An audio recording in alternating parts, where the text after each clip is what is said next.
Hoy quiero contarle una nueva historia, una misteriosa historia ocurrida en el fin del mundo. Sígame y deje volar su imaginación.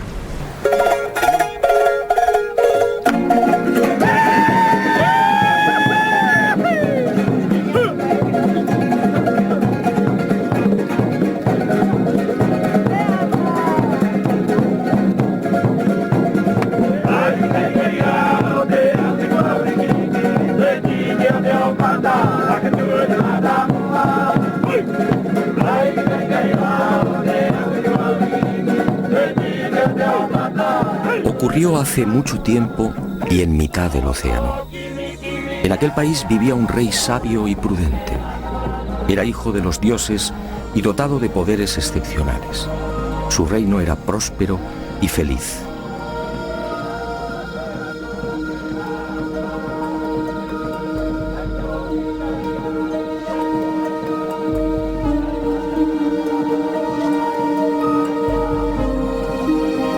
Pero de pronto aquel bello y exuberante lugar se vio amenazado. La tierra empezó a temblar y la mar, embravecida, avanzó inexorable, devorando el pacífico reino, y las tierras comenzaron a hundirse.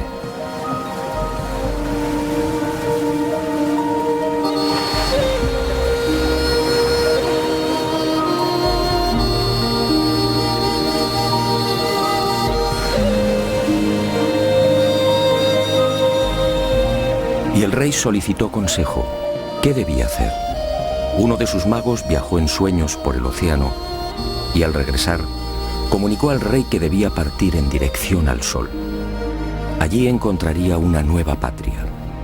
Y el rey envió 7 exploradores. Y al poco, aquellos hombres confirmaron la visión del mago. El rey entonces se hizo a la mar, y con él todo su pueblo.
Fue aquí en Anaquena, al norte de la isla, donde aquel rey sabio y prudente desembarcó por primera vez. Y con él llegó también el primer Moai, el símbolo que representa a Pascua.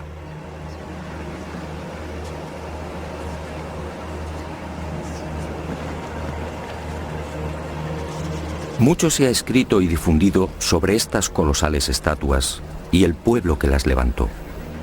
Sin embargo, esa amplísima bibliografía, más de 2000 volúmenes, no ha resuelto las grandes incógnitas que envuelven todavía a Tepito o Tejenua, el verdadero nombre de Pascua.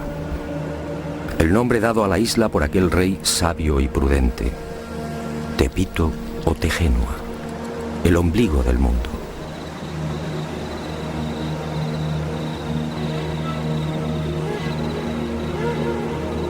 Científicos y especialistas no se ponen de acuerdo.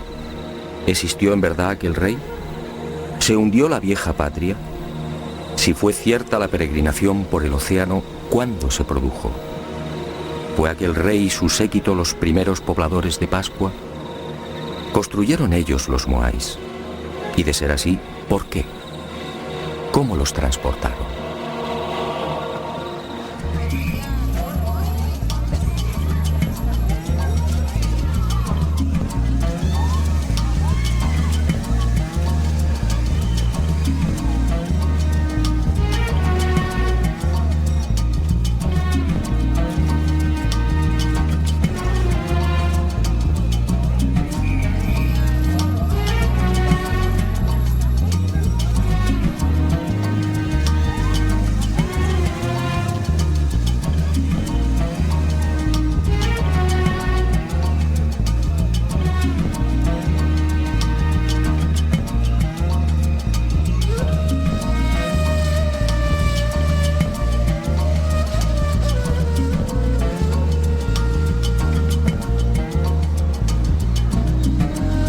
En esta mi quinta visita a la isla de Pascua me propuse algo diferente.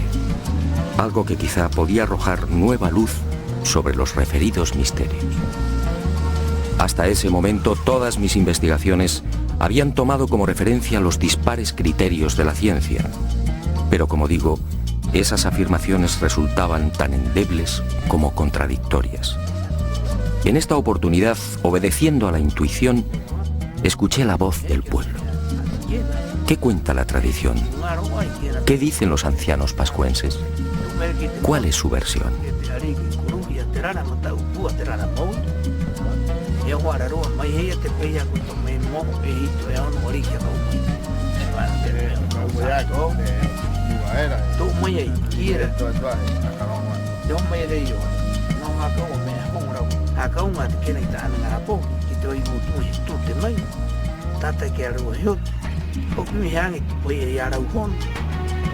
Para los pascuenses o Rapanui, la historia de su pueblo transmitida de padres a hijos no ofrece la menor duda. Todo empezó con aquel rey sabio y prudente. Se llamaba Hotu Matua y su primitivo reino recibía el nombre de Hiva Marae Renga. Allí vivía feliz en compañía de su esposa, Bakai Ajeva. Pero un día, Hiva comenzó a hundirse. Y cuenta la tradición que aquellas tierras fueron tragadas por la mar a razón de 40 centímetros por año. El joven rey Oariki, desesperado, envió diferentes expediciones a la búsqueda de nuevas tierras, pero todas se hallaban pobladas. Fue entonces cuando el mago y sacerdote Haumaka tuvo la visión de una isla situada hacia el este. En sueños, el gran dios Makemake lo trasladó hasta 3 islotes que se alzaban muy cerca de una isla deshabitada. Haumaka recorrió el lugar y regresó a Hiva, anunciando la buena nueva a Hotu Matua. Al día siguiente, 7 exploradores partieron hacia el nacimiento del sol. Alcanzaron la isla y descubrieron las pisadas de Haumaka en las rocas de uno de los volcanes. Al regresar a Hiva, los exploradores intentaron persuadir al rey para que olvidara aquella isla. Se trataba de un lugar pedregoso, sin casi vegetación y azotado por vientos huracanados.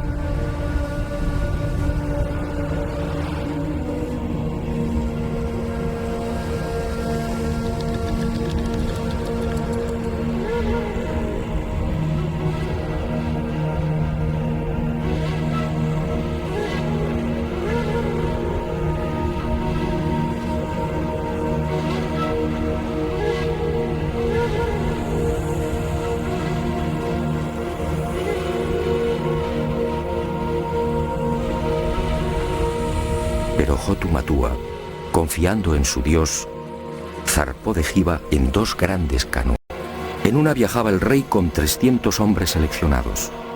En la otra, la reina con las mujeres. Y con ellos, semillas, animales, un moai y la historia de Hiva, recogida en 69 tablillas de madera. Unas tablillas grabadas con unos signos que solo podían leer los sacerdotes e iniciados. Era la historia de aquel pueblo y de la lejana patria desaparecida bajo las aguas. Después de no pocas calamidades y tras 66 días de navegación, aquel pueblo avistó al fin la tierra prometida. Se trataba en efecto de una isla mágica que el rey bautizó como el ombligo del mundo.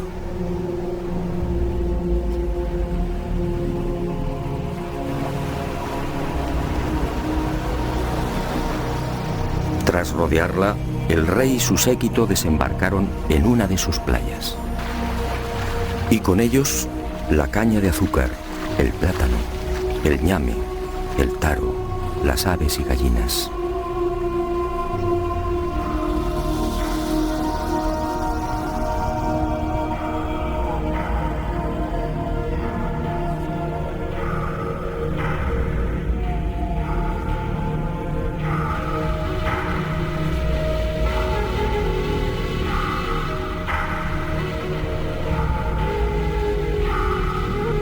Y junto al rey, junto a los artesanos, agricultores, pescadores, adivinos, sacerdotes, mujeres y niños, desembarca también el símbolo de aquellas audaces gentes. Un símbolo que ha perdurado hasta nuestros días. Un símbolo cargado de misterio.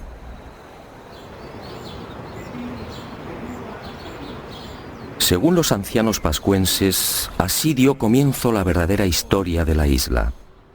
Este fue el primer poblamiento humano, una migración obligada que se remontaría quizás al siglo V.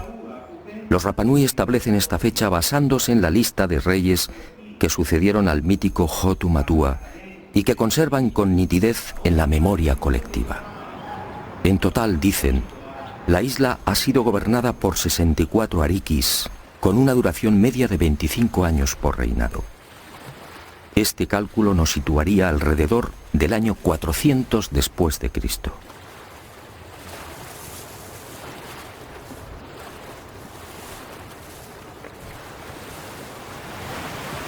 Algunos especialistas, sin embargo, fijan el desembarco de Hotu Matua y los Hanau Momoko o gente delgada en una época más reciente. Sea como fuere, en lo que sí coinciden científicos y Rapanui es en el hecho de que la isla se hallaba despoblada cuando Hotu Matua la pisó por primera vez. Y no es de extrañar, dadas las enormes distancias que la separan de las costas más próximas. De hecho, la única tierra que los pascuenses alcanzan a ver desde su isla es la luna. Hei tātou, aki runga era, ko te manawai, ko te pokouri, ko te pumahore, ahau maka. Kara o te wā e ki te aroe, hua rewa ko akaha, I ananei, ko te hati inga ko he ahau. La siguiente pregunta a los custodios de la tradición Rapanui fue obligada. ¿De dónde se supone que procedía Hotu Matua? ¿Existió realmente el país llamado Hiva? Para la mayor parte de los científicos, el hundimiento de esas tierras es pura leyenda. Para los pascuenses, en cambio, Hiva Marae Renga fue real. Así lo dice su historia. Y los ancianos cuentan que Hiva formaba parte de un gran continente situado hacia el suroeste y a 2 meses largos de navegación. Pero el océano se lo tragó y hoy solo es un lejano recuerdo. Y los Rapanui, agradecidos por el interés de aquel extranjero, fueron a revelarme un secreto que, según ellos, confirmaría lo que habían recibido por tradición oral.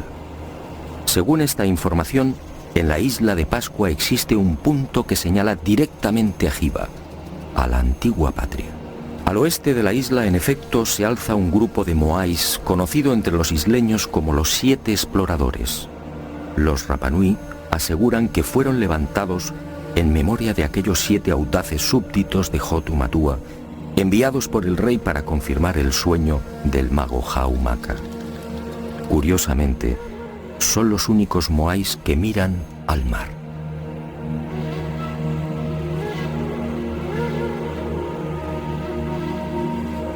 Estos 7 moais apuntan directamente al lugar donde, según la tradición, se hallaba Hiva, en las proximidades de Nueva Zelanda, exactamente en el rumbo 254. ¿Casualidad? Lo dudo.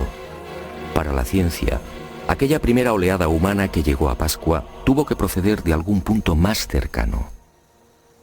Y algunos señalan las Islas Marquesas, al noroeste. Otros incluso aseguran que Hotu Matua y su gente pudieron navegar desde las costas del Perú o de la India.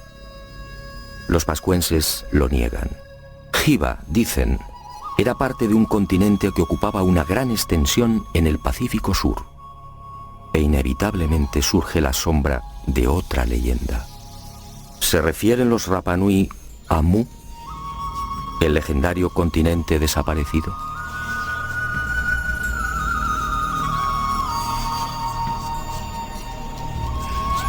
Lo cierto es que Hotu Matua y los primeros pobladores del ombligo del mundo, llegaran desde donde llegaran, trajeron consigo una cultura tan esmerada como desconcertante. Hoy, la isla de Pascua es identificada casi exclusivamente por sus moais.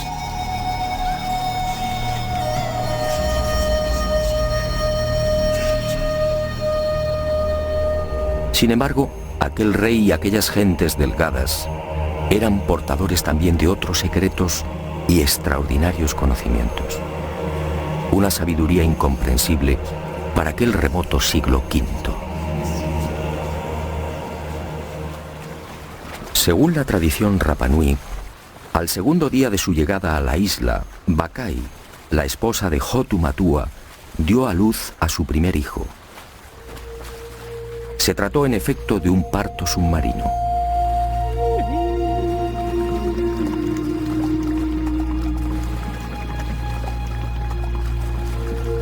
Las mujeres se sentaban sobre una piedra rectangular, de forma que el agua las cubriera hasta el pecho. Y así nacían los bebés. Y uno se pregunta, ¿dónde lo aprendieron? ¿Cómo sabían de las ventajas de esta clase de alumbramiento? Fue en la primera mitad del siglo XX y a título experimental cuando algunos países nórdicos se decidieron a practicar el parto submarino. Y comprobaron que en estas especiales circunstancias, tanto la madre como el niño experimentan un menor sufrimiento. Los cambios de presión en el feto son casi inapreciables.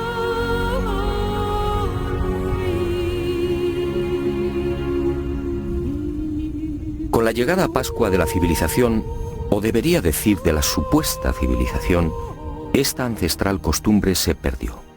Como se perdería también otro ritual igualmente insólito y que, según la tradición, procedía de Hiva. Las embarazadas eran trasladadas a la ciudadela sagrada de Orongo. Una vez aquí, los sacerdotes recogían el líquido amniótico, siendo utilizado por reyes y reinas para el cuidado de la piel y en las ceremonias de fertilización de la tierra. ¿Cómo sabían los primitivos pascuenses del poder regenerativo del apnio?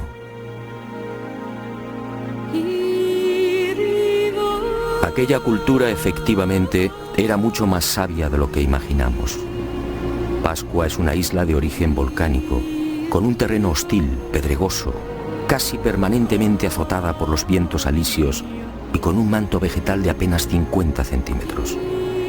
Y sin embargo, aquel rey sabio y prudente consiguió el milagro. En Pascua floreció la caña de azúcar, el ñame, el plátano, el taro y el camote. ¿Cómo lo lograron? Muy pocos conocen el secreto del rey Hotu Matua. Al llegar a la isla, aquellos primeros pobladores construyeron decenas de invernaderos o manabais como estos. Y he dicho bien, invernaderos.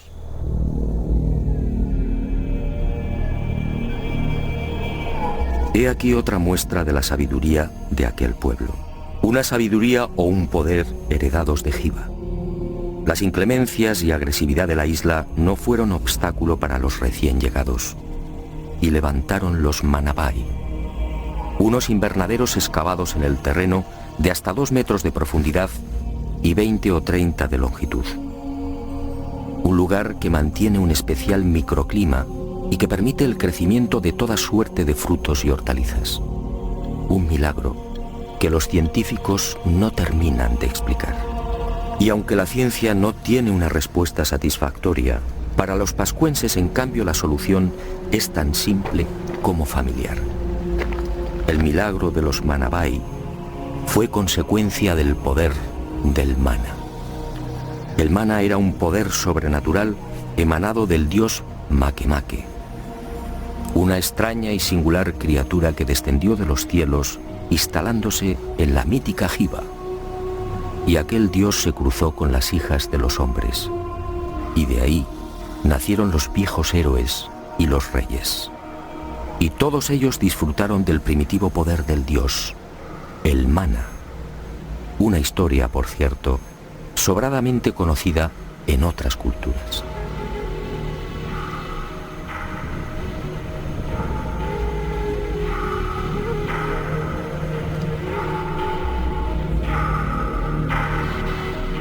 Y cuenta la tradición Rapanui que ese mana heredado de padres a hijos fue utilizado por reyes y sacerdotes en beneficio del pueblo. Ninguno de mis informantes supo explicar con precisión en qué consistía dicho poder sobrehumano. Todos, sin embargo, coincidieron en algo.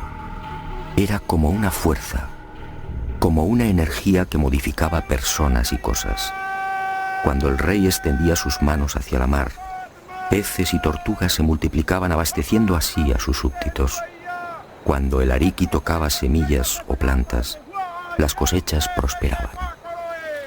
Cuando lo hacía con los animales, la fuerza del mana los engordaba, acelerando la reproducción. El propio nombre del dios, Makemake, no es otra cosa que una apócope o supresión de letras de la primitiva designación de la deidad. Manake, Manake. Es decir, el que disfruta de un poder más que excepcional.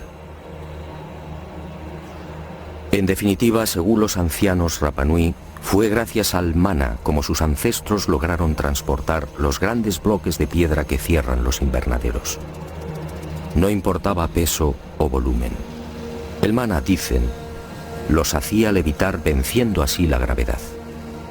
Y otro tanto sucedió con las extrañas construcciones que se alzan al sur de la isla, en el paraje conocido como Binapú. Otro de los grandes enigmas de Pascua, para el que los científicos tampoco tienen explicación. Aquí, desafiando toda lógica, permanecen los restos de un aju o altar, muy diferente a los 101 que se conservan a lo largo y ancho de la isla. Diferente, sí, por su estructura y por el peso y pulido de los bloques que lo integran. Bloques de duro basalto de hasta 11 y 12 toneladas perfectamente escuadrados. ¿Cómo lograron semejante perfección? Ni siquiera una afilada navaja puede penetrar entre sus paredes. Pero quizá lo que más sorprende de esta construcción es la extraordinaria semejanza con otros muros situados a miles de kilómetros. Sígame y juzgue por sí mismo.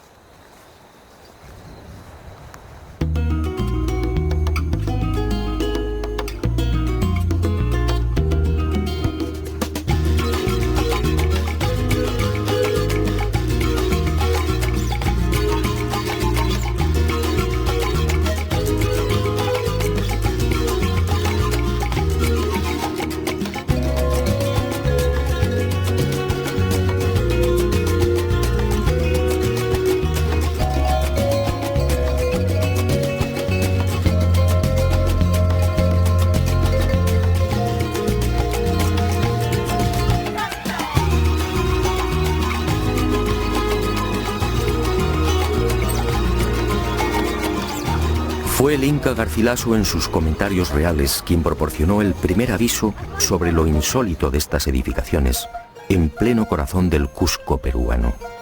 Parece como si alguna clase de magia hubiera presidido su construcción. Más parece trabajo de demonios que de seres humanos. Y llevaba razón. ¿Cómo explicar esta piedra de 12 ángulos? ¿Cómo entender el transporte y alzado de estas formidables masas de piedra? ¿Cómo las pulieron? ¿Cómo lograron ese milimétrico encaje idéntico al de Vinapú en la isla de Pascua?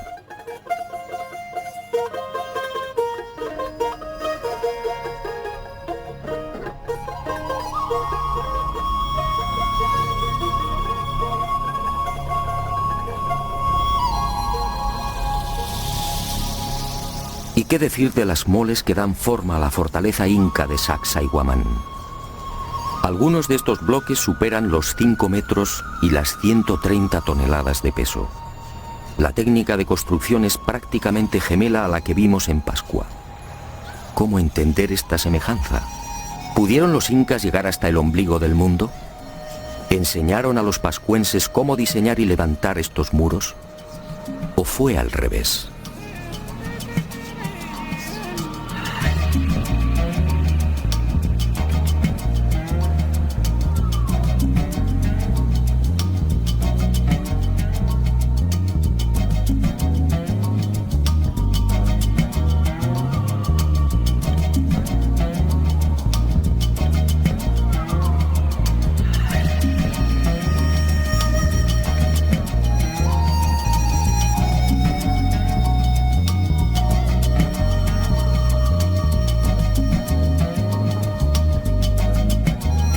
Y otro tanto sucede con los almacenes y tumba del rey Ranjai, en la ciudad etíope de Aksum.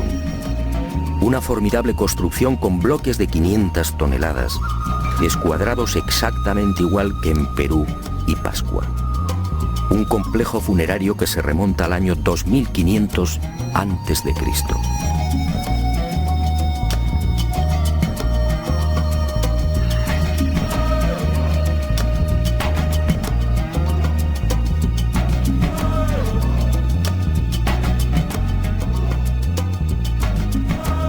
Pero la sorpresa y el desconcierto se ven nuevamente superados cuando uno acierta a caminar por la meseta egipcia de Giza. Aquí, en el templo situado al pie de la Esfinge, las increíbles construcciones de Pascua, Perú y Etiopía vuelven a repetirse. Según la arqueología oficial, este templo fue edificado por el faraón Kefren de la cuarta dinastía, es decir, hace 4500 años. Curiosamente, tanto el diseño como la disposición y el pulido de estos formidables bloques son similares a los de Vinapú, Cusco, Sacsayhuamán y Aksum. Algunas de estas masas de piedra miden y pesan exactamente lo mismo que las de la fortaleza inca o la tumba etíope. Otras, con 9 metros de longitud y 3 de altura, superan las 240 toneladas. La perfección es tal que tampoco aquí es posible introducir la hoja de un cuchillo entre las paredes. ¿Cómo lo hicieron? Nadie tiene una explicación convincente. ¿Navegaron los antiguos egipcios o los etíopes hasta América del Sur y la isla de Pascua? No parece lógico. La distancia entre estos países y el ombligo del mundo es de más de 15.000 kilómetros. Pero entonces, ¿qué ocurrió? Por más que indagué, fue imposible hallar una explicación al enigma de la semejanza entre las construcciones de estas 4 culturas. En Pascua no existe vestigio alguno de las hipotéticas visitas de incas o egipcios. Para los Rapanui, los muros de Vinapú, destinados a sostener un moai de 23 metros, fueron obra de Hotu Matua o de sus inmediatos sucesores. Unos muros, dicen, que se hicieron realidad merced al mana.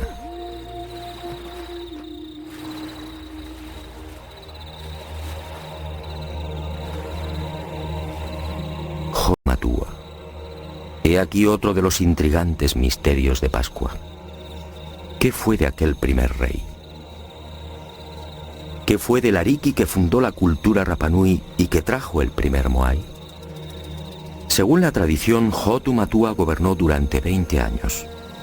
Fue la época del máximo esplendor.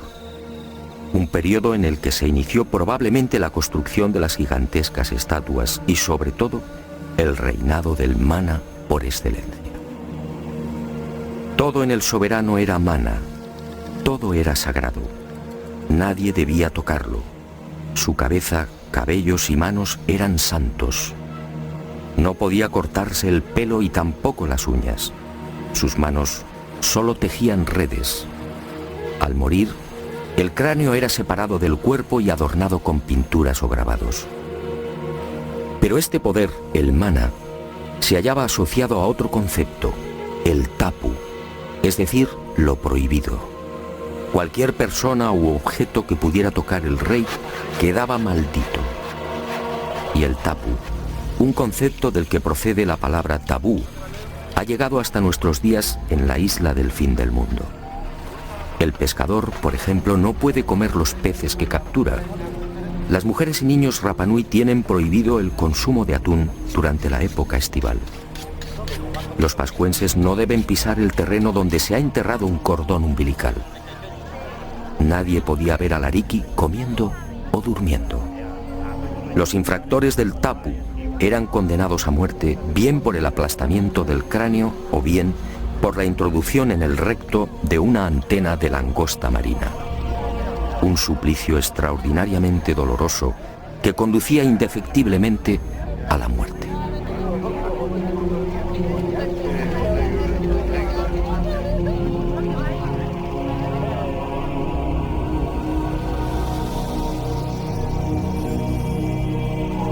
Cuando pregunté por la tumba de Hotu Matua, todos coincidieron. Fue sepultado en Akahanga, al sur de la isla. Un punto equidistante de todas las tribus, y su cabeza, dicen, fue arrojada al mar para que regresara a Hiva. Hoy, este lugar es igualmente sagrado. Los Rapanui, celosos de sus tradiciones, no han marcado la tumba. No desean intromisiones. Nosotros, gracias a una información confidencial de los ancianos Rapanui, conseguimos ubicar el punto exacto donde, al parecer, reposan los restos de Hotu Matua. Pero di mi palabra de no desvelarlo, una palabra igualmente sagrada. Y Hotu Matua trajo consigo la primera estatua de piedra, el primer Moai. En la actualidad, nadie tiene memoria de aquella primitiva pieza. Probablemente fue destruida. Según la arqueología, en Pascua han sido catalogados alrededor de 1000 moais. 400 se hallan enterrados o sumergidos en las aguas que rodean la isla. El resto se alza sobre un total de 101 ajus o altares estratégicamente repartidos por el interior y, sobre todo, por el perímetro costero.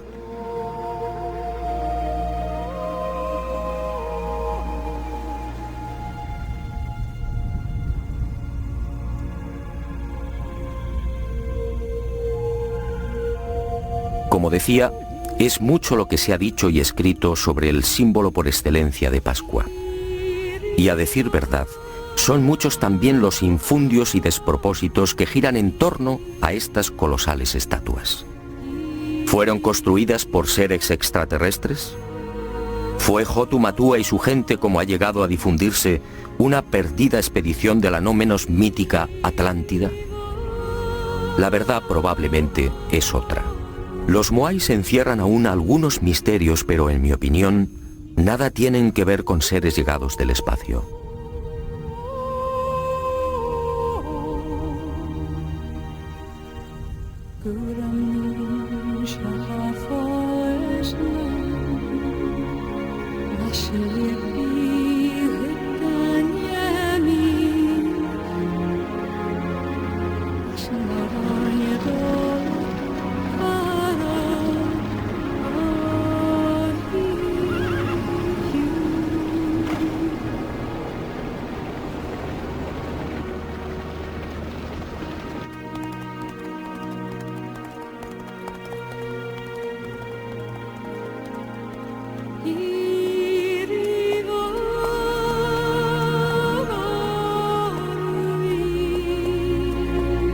La prueba irrefutable del origen terrestre de los moais se encuentra al este de la isla, en las faldas de un viejo volcán, el Rano Raraku.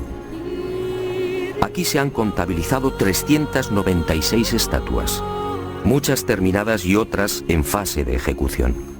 Aquí, en la llamada cantera de los moais, se han encontrado los toki, las rústicas herramientas de basalto con las que se labraban. No hay por tanto la menor duda. Los moais son obra humana. Otra cuestión es por qué los hicieron y sobre todo cómo los transportaron. Para los científicos, una vez más, no hay seguridad. Para los pascuenses, en cambio, la finalidad de estos colosos de piedra está muy clara. Se trataba sencillamente de la representación de reyes o personajes notables de la comunidad. La estatua era trabajada en la cantera. Una vez concluida se dejaba deslizar por la pendiente y encajada en una fosa. Allí se remataba la espalda y se esperaba a que el propietario falleciera.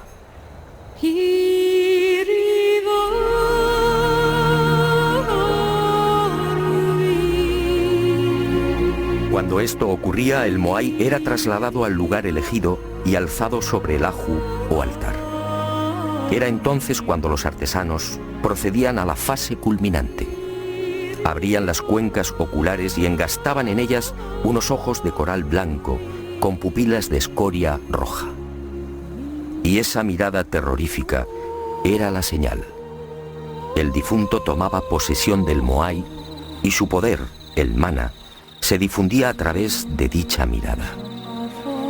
Y el mana alcanzaba así a todos sus súbditos y familiares. Por eso la casi totalidad de las estatuas mira al interior de la isla. Y en ocasiones, según la categoría del difunto, los moais eran adornados también con los pukao, una suerte de moño o sombrero elaborado con escoria roja y que, según los Rapanui, constituía el emblema del nuevo hombre Dios.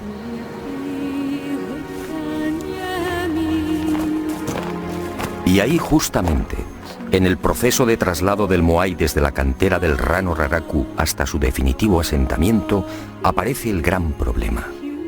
El verdadero e irritante enigma que envuelve todavía a los moais. ¿Cómo los transportaron?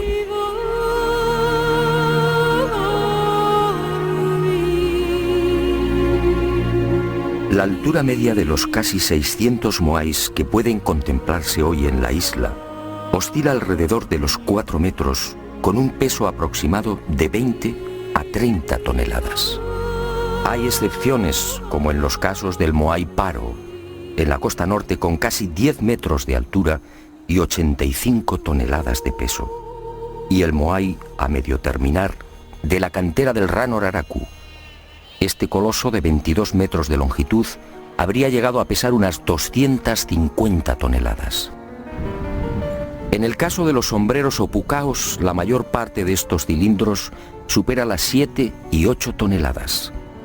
¿Cómo se las ingeniaron los Rapanui para trasladar semejantes moles a lo largo de la isla y para elevar los tocados hasta 5 metros de altura? Durante décadas, científicos como Malloy, Schwarzkopf, Thor Heyerdahl y otros se han esforzado por demostrar que el citado transporte de los moais no es en realidad un problema tan arduo o intrigante. Y han echado mano de las más peregrinas soluciones. Trineos de madera sobre los que descansarían las estatuas. Horquillas también de madera de las que colgarían los moais. Cuerdas y rodillos y hasta caminos de paja por los que podrían haber sido desplazados los grandes colosos. La verdad es que estas hipótesis no convencen. En algunos casos ese supuesto arrastre habría exigido cientos, quizá miles de hombres. En otros, el uso de cuerdas o maromas amarradas al cuerpo de las estatuas habría dañado irremisiblemente la palangonita, la frágil piedra volcánica con la que fueron labradas. El ejemplo más claro lo tenemos en el moai de Tongariki. En 1982 fue expuesto en la ciudad japonesa de Osaka. Pues bien, A pesar del exquisito cuidado desplegado en su manipulación y transporte, las sogas lo dejarían marcado para siempre. Y me pregunto, si los antiguos pascuenses se valieron de cuerdas y rodillos para transportar los moais, ¿por qué ninguna de las estatuas presenta las lógicas rozaduras? Pero el gran fallo de cuantos han intentado explicar el traslado de los moais de forma convencional aparece al echar mano de la madera. ¿Rodillos? ¿Trineos? ¿Horquillas? ¿Estructuras en forma de V? Los científicos, al plantear sus hipótesis, dan por hecho que dicha madera era un bien abundante en la isla. Grave error. Los ancianos lo han repetido hasta el aburrimiento. Pero nadie les ha prestado atención. En Pascua, dicen los Rapanui, jamás hubo bosques. Y vulcanólogos y expertos en polen han terminado dándoles la razón. Hace 10.000 o 12.000 años, la isla padeció la última gran erupción volcánica. El Maunga Terebaca al norte entró en actividad y los ríos de lava arrasaron Pascua, sofocando cualquier vestigio de vegetación. Cuando Hotu Matua desembarcó en Anaquena, el ombligo del mundo era un paraje casi desolado. El único arbusto presente en la isla era el toromiro, de apenas 1,30 metros de altura y 30 centímetros de diámetro.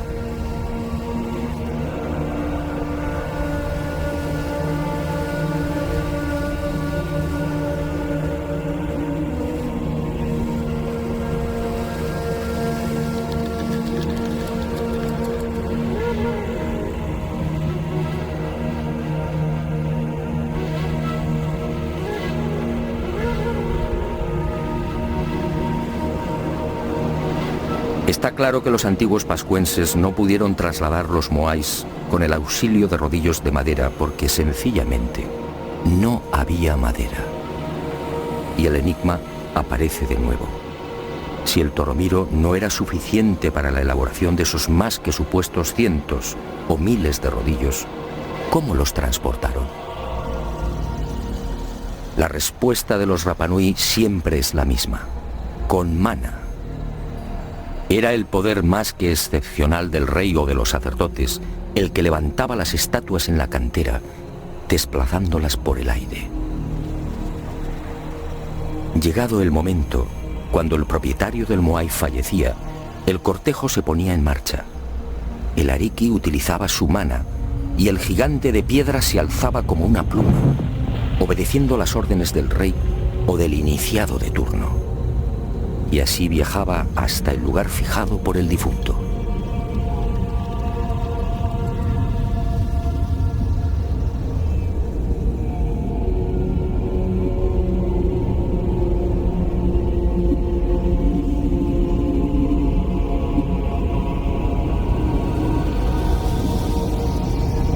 Así, aseguran los ancianos, se salvaban los accidentes geográficos depositando el moai en los ajus más inaccesibles, incluso en los acantilados.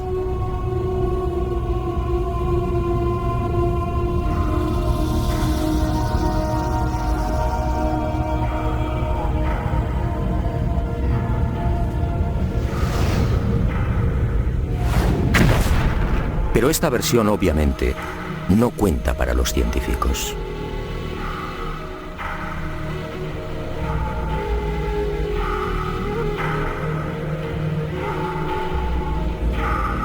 La magnífica industria lítica de los pascuenses se prolongaría hasta el siglo XIII. En ese tiempo, como dije, fueron tallados 1 millar de moais. Fue la época dorada de la isla del fin del mundo.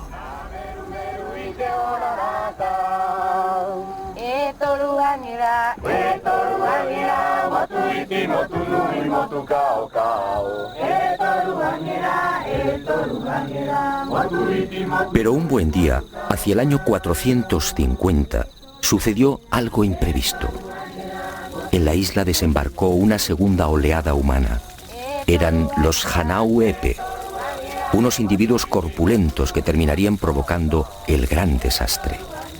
Eran muchos, cuentan los ancianos Rapanui, y se instalaron en el Poike. Y allí vivieron durante siglos. Y los Hanauepe, mal llamados orejas largas, se mezclaron con los primitivos pobladores. Pero en el año 1680 estalló el conflicto. Y unos y otros guerrearon hasta que los invasores fueron exterminados.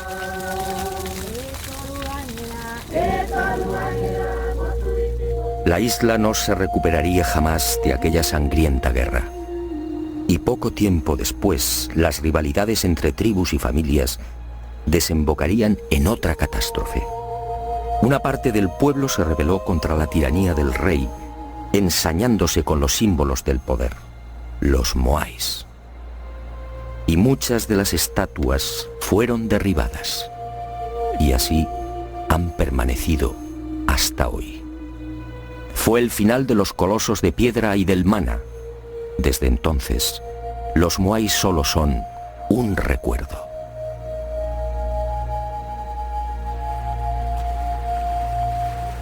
Pero las desgracias de la isla del fin del mundo no terminaron ahí. A partir de 1722 el hombre blanco entra en contacto con Rapa Nui. Y durante un siglo, casi un centenar de buques arriba a las costas de Pascua. Y con ellos, la codicia, las enfermedades, la muerte y la esclavitud. En 1862, 7 barcos peruanos atracan frente a la isla y capturan a 1 millar de pascuenses.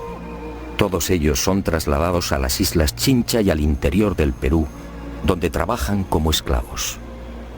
En 1877, Pascua se encuentra al borde del colapso. La población suma 111 personas.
Con el destierro y esclavitud de los pascuenses se registra otro suceso no menos lamentable.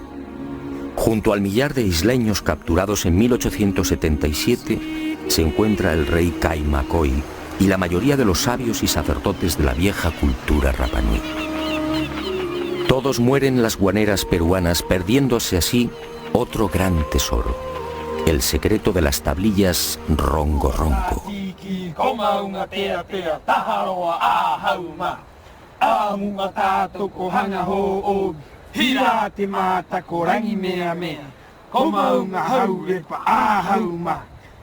Cuenta la tradición que fue Hotu Matua, el ariqui sabio y prudente, el que trajo consigo las 69 tablillas de madera en las que se narraba la historia de Jiva y de su pueblo. Unas tablillas o maderas parlantes grabadas con 150 signos básicos y con los que podían componerse más de 2000 lecturas. Un formidable tesoro que se perdió con el destierro de los últimos sabios e iniciados Rapa Nui. Hoy solo quedan 24 de estas tablillas repartidas por los más importantes museos del mundo. Su valor es incalculable. Algunas están valoradas en $2 millones. Aquí, sin duda, se explican muchos de los enigmas que todavía envuelven a Pascua. Aquí, según los ancianos Rapa Nui, en estos extraños símbolos se habla también del mana y del singular y poderoso dios Makemake, la criatura que bajó del cielo.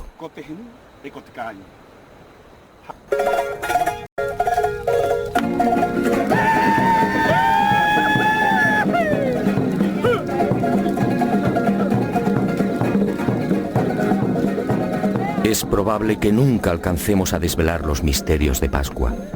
No importa. Pascua sigue conservando la huella y la magia de aquel tiempo y de aquellos hombres. Eso, en el fondo, es lo importante. Pascua, hoy, es una puerta abierta a la imaginación y a los sueños. La puerta más sagrada y benéfica con la que todavía cuenta el ser humano.